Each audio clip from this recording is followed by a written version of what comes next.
What's up, guys? Toy Bro back again. We are diving back again, as usual, every single day, into Motu Classics again. We're going to take a look at one of the earlier large-scale figures, large beasts in the line. We've got Gygor here, and he, outside of being kind of a dominatrix gorilla type looking creature, he does have a little bit of history in the Motu line. He didn't ever come out as a toy in the vintage line, but there was a potential prototype. It is and it isn't really. So a lot of the beasts and bigger stuff in, well, not a lot, but say Battle Cat and Panther, they're based on molds from another Mattel property from before Motu called Big Jim. And there was a gorilla in that line as well. They were going to kind of use that to make Gygor. I believe I've seen a picture at one point where He-Man is actually riding on this guy's back in the vintage line, but I don't know if I could be misremembering that. But there is a prototype, kind of a painted mock-up of what that Big Jim figure looked like in this Gygor scheme. So that's where he kind of comes from. He does have, his own history now in the line. He comes from a time before Adam, so he's an older character in the mythos of Motu. He joins the Horde at one point, and then Skeletor kills him with his terror claws or some such goofy nonsense. So let's take a look at this guy and see what he's got. He's a bigger character, obviously. I'll show you a representation of how big he is alongside another Motu figure. But for the most part, he's kind of a display piece. You're not going to be having him in too many crazy action poses. So we'll go over articulation, paint, and all that good stuff first. So head is on a ball, up and down and all around. Not tons of up and down movement, but he can go all around. That's solid. The arm is similar to any other Motu Classics figure, just in a larger scale. So we can go out and up and all around, bicep swivel. We have got a single jointed elbow, and then there is rotation at that wrist. There is nothing at the torso or the waist. He is a big chunk of furry looking plastic.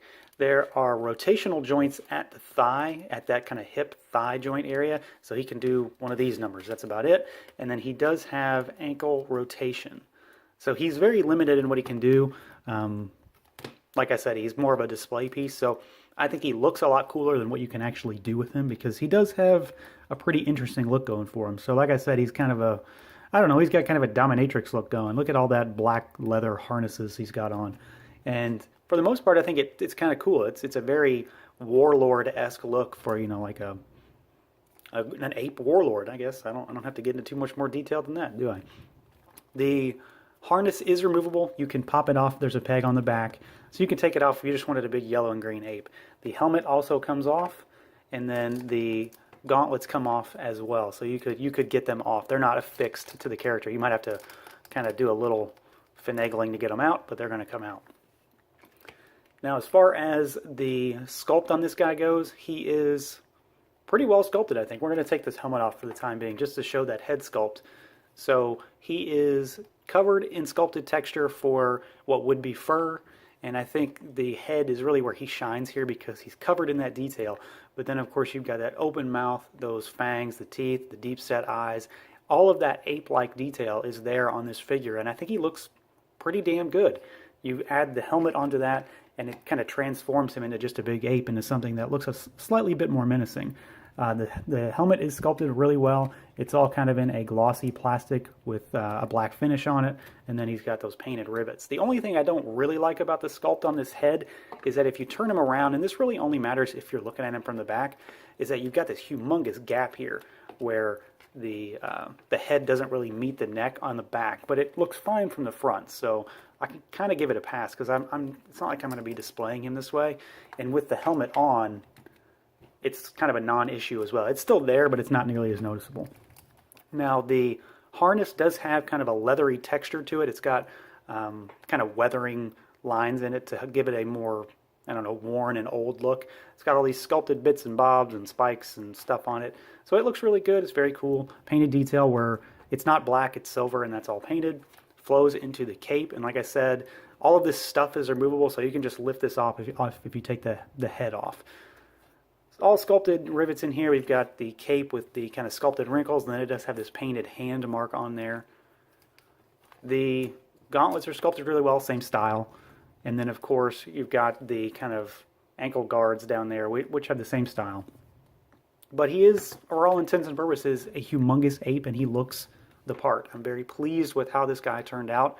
And they did reuse this mold, and we'll get to that other figure down the road, probably sooner rather than later. But I'm very pleased with how they were able to use a humongous ape to build this character. I just think he looks really, really good. He may not have the greatest articulation in the world, but he looks damn cool. Outside of the sculpt, he does obviously have some paintwork to him. There is shading on every bit of this figure where he is yellow, because he goes from kind of yellow to orange in various places, to lighter yellow, to lighter orange, and all over.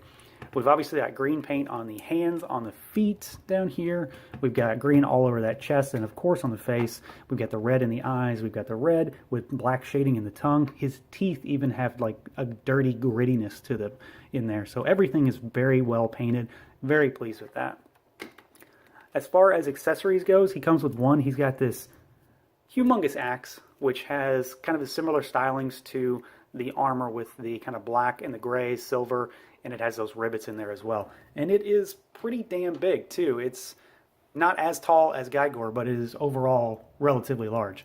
Now I said I was going to give you an idea of what he looks like next to another Motu figure.